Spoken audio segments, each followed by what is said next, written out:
आज हम लोग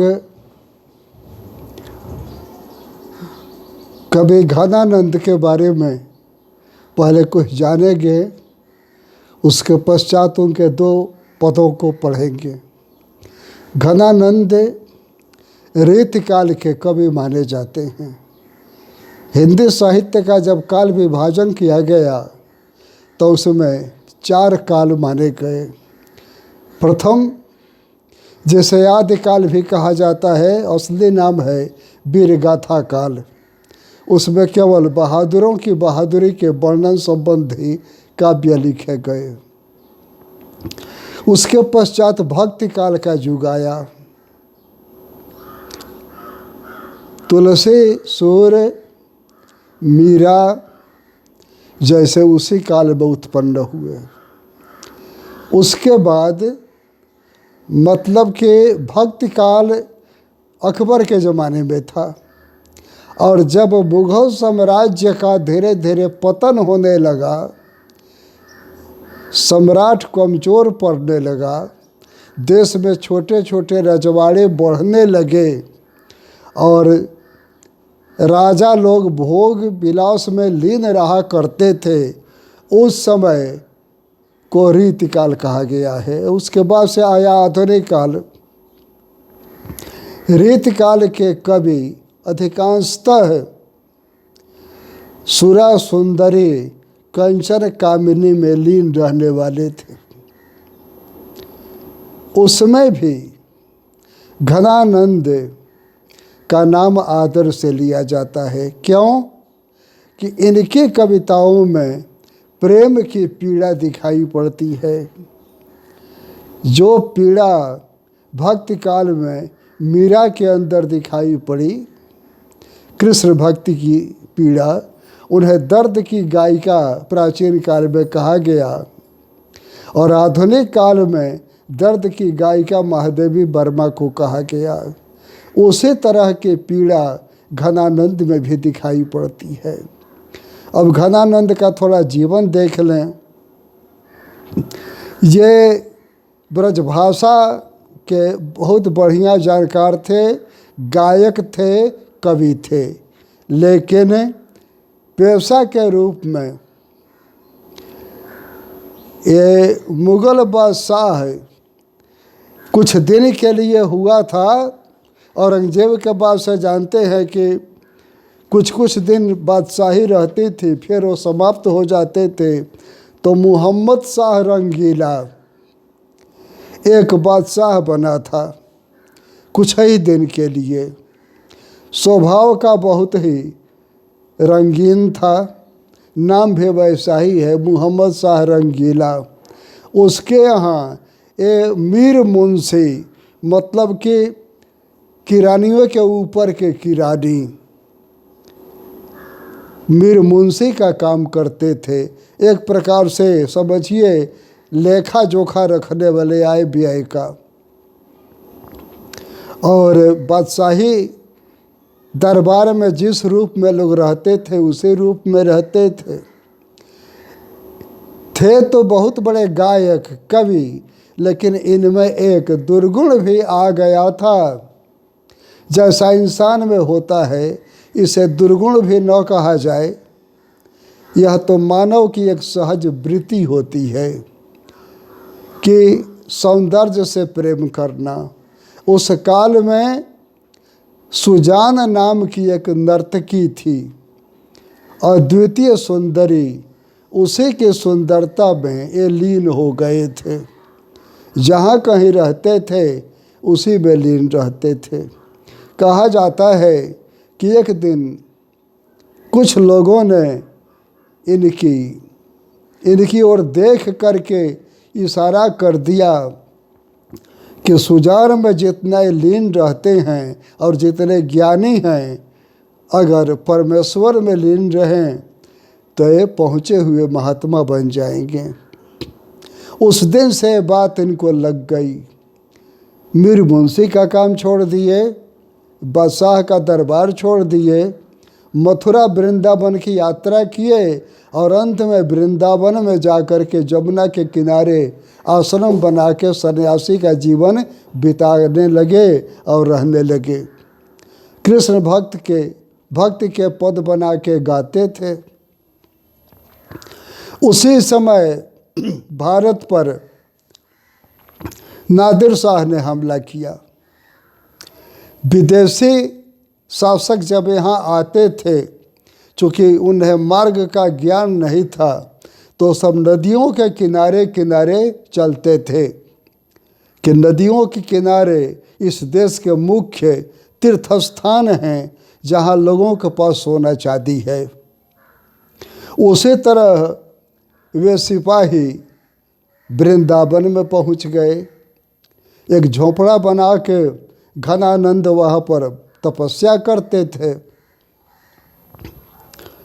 सिपाही सभी फारसी थे, तो फारसी भाषा में संपत्ति को, सोना चांदी को, धन को जर कहा जाता है।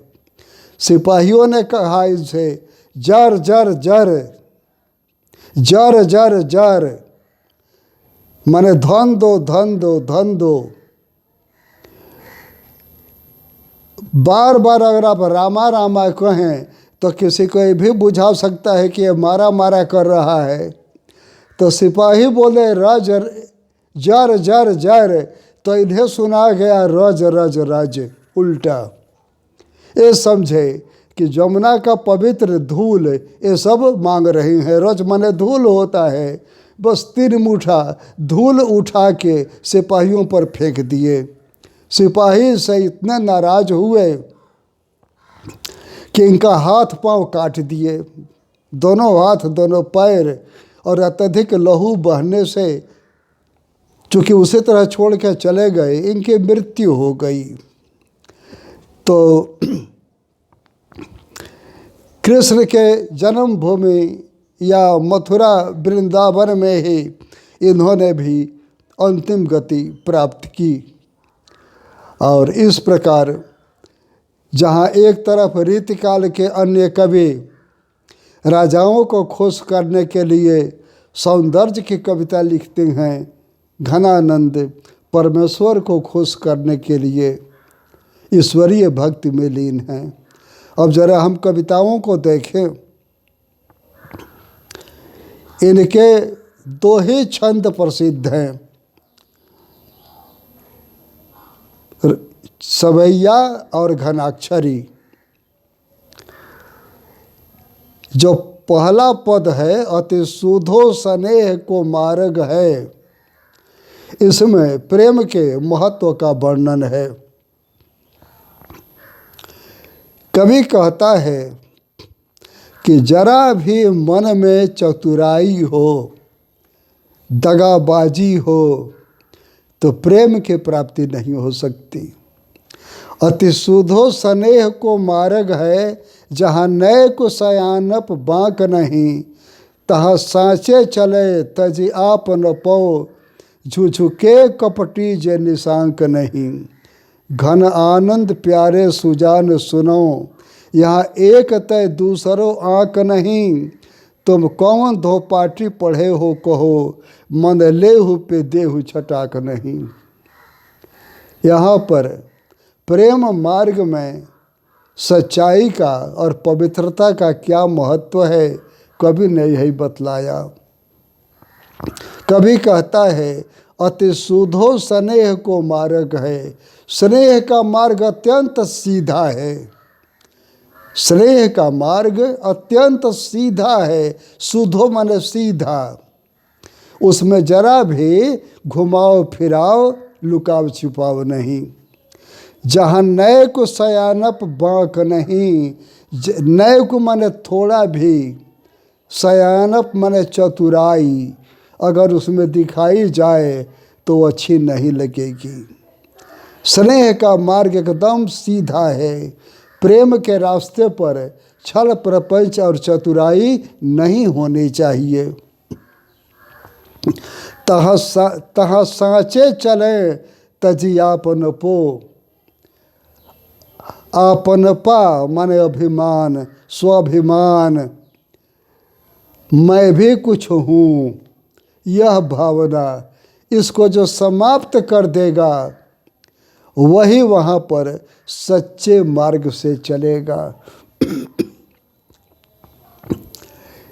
कबीर ने भी इस बात को कहा कि प्रेम न बाढ़ी उपजे, प्रेम न हाट बिकाए, राजा प्रजा जे ही रुचे, शीस दे ही ले जाए। प्रेम बगीचे में पैदा नहीं होता, प्रेम बाजार में खरीदा नहीं जाता। इसको धनवान भी पा सकता है, गरीब भी पा सकता है। इसका मूल्य क्या है? अपना शीश। आप कहेंगे जब अपना मुड़िए काट के चढ़ा देंगे तो प्रेम पाके का होगा? अपना शीश देने का मतलब हुआ अपना अभिमान समाप्त कर दो। मैं भी कुछ हूँ, मैं ये हूँ, मैं वो हूँ।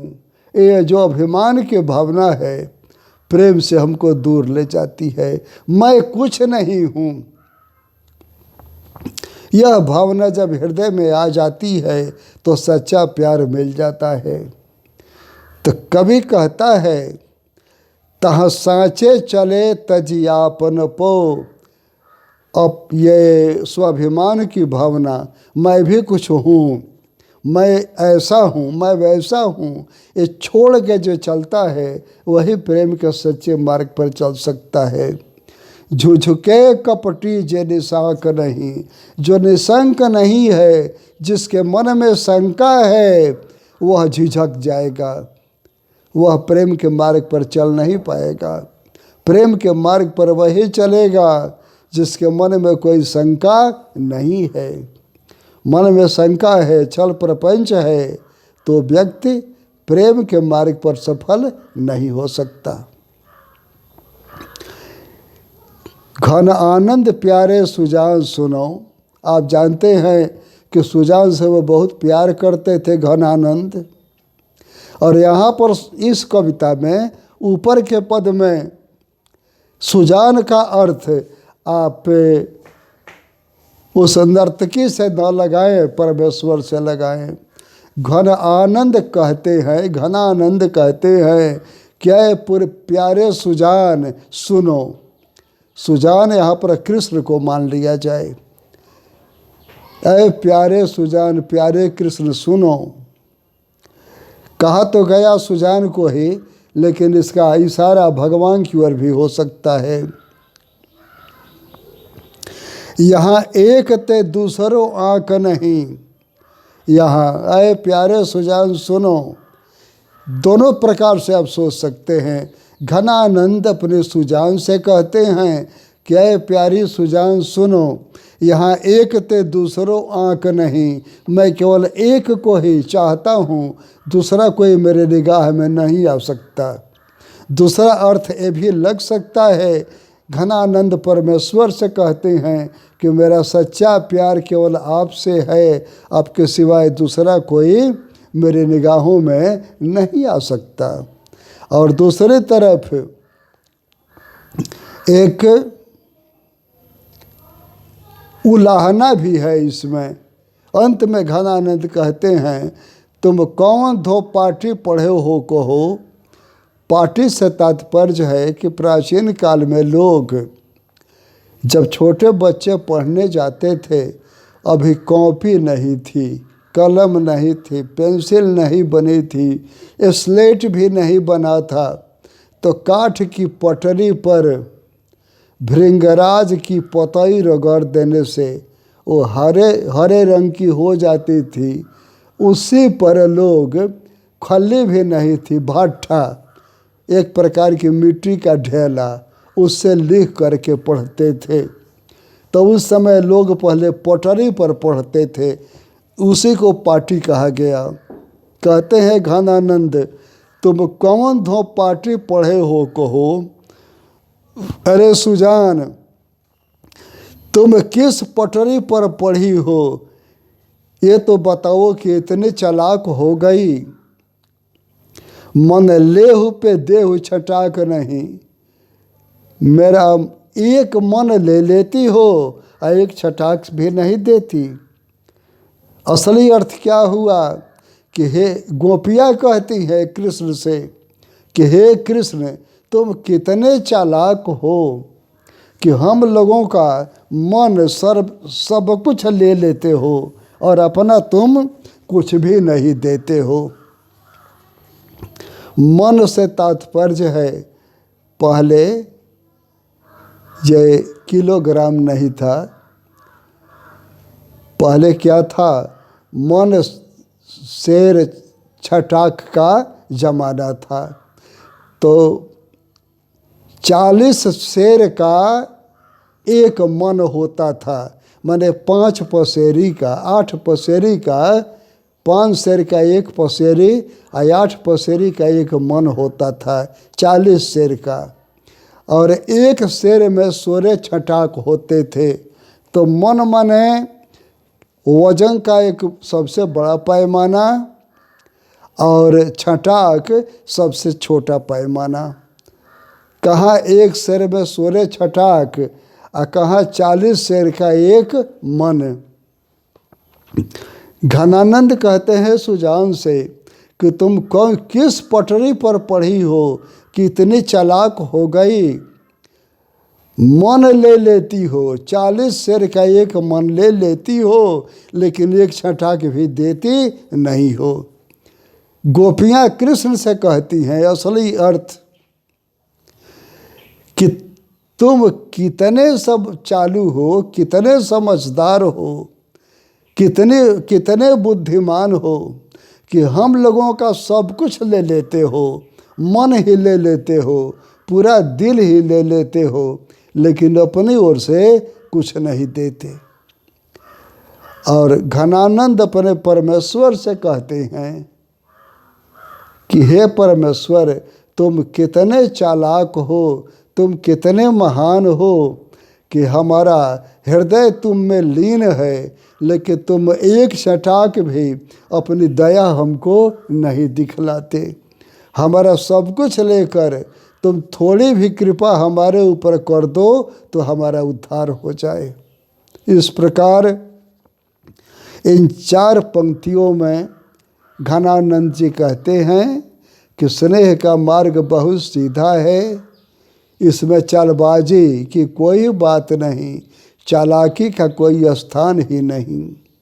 जो तहाँ साँचे चले तजियापन पो, अपने अभिमान को जो छोड़ देगा, सच्चे मार्ग पर जो चलेगा वही प्रेम के मार्ग को प्राप्त कर सकता है। झुझके कपटी जे निशंक नहीं, जो निशंक नहीं है, जो कपटी हैं, वे तो झिझक जाएंगे, वे प्रेम के मार्ग पर चल नहीं पाएंगे। घनानंद सुजान से कहते हैं कि केवल तुम ही हो मेरे लिए और दूसरे किसी का कोई स्थान मेरे हृदय में नहीं है। जो भी स्थान है केवल तुम्हारा। लेकिन तुम कौन धो पाटी पढ़े हो कहो, तुम किस पटरी पर पढ़े हो यह तो कहो कि मन लेहु पे देहु छटाक नहीं। हम लोगों से एक मन ले लेते हो, अपना एक छटाक नहीं देते।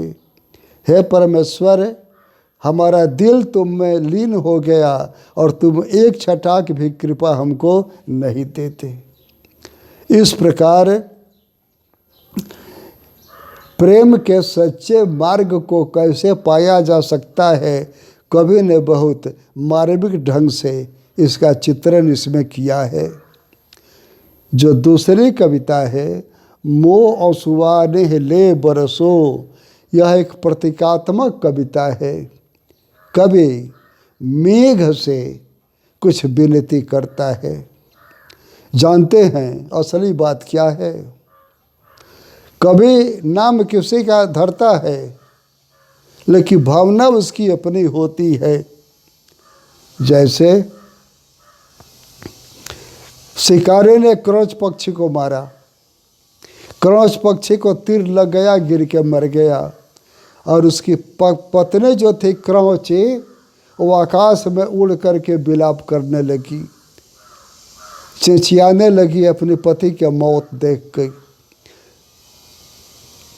और वहीं पर खड़े थे वाल्मीकि ने जब उस चिड़िया को रोते हुए देखा तो इनके मन में एकाएक दया की भावना उठी, करुणा की भावना उठी कि पति के न रहने पर पत्नी की क्या दशा होती होगी। यही सोच करके और वे करुणा से भर उठे और उसी भावना में रामायण की रचना उन्होंने कर दी, जो संस्कृत का राम काव्य है। इसलिए कहा गया कि वियोगी होगा पहला कवि, आह से उपजा होगा गान, उमड़ के आँखों से चुपचाप वही होगी कविता अनजान। कविता कलम से नहीं निकलती, कविता दिल से निकलती है, दिल से पहले आँख से निकलती है, आँखों से जब आंसू निकलेंगे तभी कलम से कविता फूटेगी। जो साहित्यकार हैं इस बात को जानते हैं। यहाँ पर घनानंद, मैंने पहले बता दिया कि घनानंद जी बहुत प्रेम करते थे सुजान नामक एक नर्तकी से, और नर्तकी इनका उतना महत्व नहीं देती होगी, तो यहाँ पर मेघ के माध्यम से उससे कुछ कहते हैं। प्राचीन काल में संस्कृत साहित्य में एक बहुत महान काव्य है मेघदूतम, कालिदास का लिखा हुआ। मेघदूत में मेघ को दूत बना करके अजय अपने पत्नी के पास संवाद भेजता है। अरे मेघ को दूत बना के अज क्या संवाद भेजता है? सच्चाई ये है कि वो दर्द कालिदास का था। कालिदास रो रहे होंगे किसी के लिए, तो सहारा लिए हैं मेघ का। यहाँ भी घनानंद जी सहारा लेते हैं मेघ का। पर काजह देह को धारी फिरो, पर जन्य जथारथ है दरसो, निधि नीर सुधा की समान करो, सब ही विधि सज्जनता सरसो। घन आनंद जीवन दायक हो, कछु मेरियो पीर हिये परसो, कबहूँ वा विशासी सुजान के आंगन, मोह ओसवान ही ले बरसो। यहाँ पर कभी बादल को माध्यम बना करके और अपने प्रेमिका सुजान के पास संदेश देना चाहता है कि ऐ बादल, पर काजह देह को धारी फिरो, तुम काला रूप बना करके गगन में मंडराते हो, किस लिए? पर कारज, दूसरों के कार्य के लिए। तुम बरसते हो, उस वो पानी पृथ्वी को मिलता है, पृथ्वी की प्यास बुझती है, जीव जंतुओं की प्यास बुझती है। तो तुम ऐसे उपकारी हो कि पर कारज ही देह को धारी फिरो, तुम दूसरों की भलाई के लिए ही अपने देह को धारण करके घूमते हो। पर जन्य जथारथ है दरसो, हे बादल, तुम्हारा दर्शन ही यथार्थ है। तुम किसी को भी अपना दर्शन देते हो उसकी सहायता करने के लिए ही। निधि नीर सुधा की समान करो, तुम अमृत रूपी पानी की वर्षा करते हो।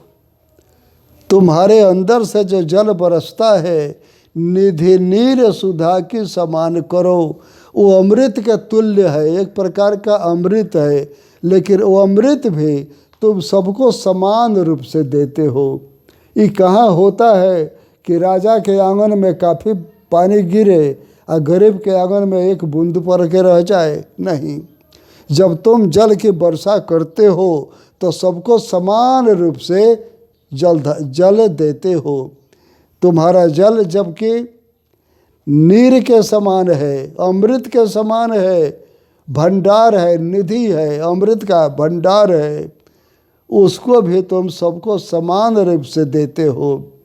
सब ही विधि सज्जनता सरसो, तुम सबसे हर प्रकार से सज्जनता का व्यवहार करते हो। हर व्यक्ति से तुम्हारा व्यवहार सज्जनता का, महानता का, मित्रता का होता है। घन आनंद जीवन दायक हो। घनानंद जी कहते हैं कि ये बादल तुम जीवन दायक हो, तुम संसार को जीवन देते हो।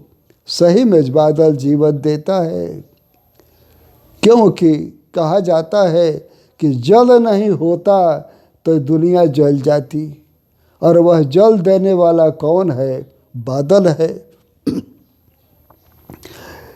तो घनानंद जीवन दायक हो, तो संसार को जीवन देते हो। कछु मेरियो पिय हीरे परसो। घनानंद कहते हैं कि संसार को जीवन देते हो तो जरा हमारे दुख दर्द को भी क्यों नहीं अपने दिल में सोचते हो।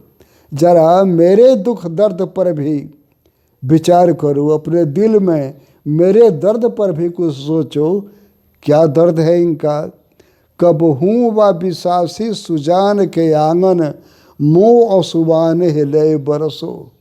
सुजान की याद में मेरी आँखों से आंसू बरसते रहते हैं, रात दिन मेरी आँखों से आंसू बरसते रहते हैं सुजान की याद में। कभी सूरदास ने भी कहा कि निस्दिन बरसत नैन हमारे, सदा रहत पावस ऋतु हम पे, जबते श्याम सिधारे। गोपियाँ कहती हैं कि हम लोगों के लिए तो बरहो महीना बरसात ही है। जब से कृष्ण गोकुल को छोड़ के चले गए तब से हम लोगों की आँखें बरसती ही रहती हैं। घनानंद भी कहते हैं कि कब हूँ व विशासी सुजान के आंगन। सुजान तो हमारी सुध नहीं लेती कभी, फिर भी वो मेरी विश्वासी है। वो सुध ले या न ले, मेरे दिल का विश्वास उसी के ऊपर है।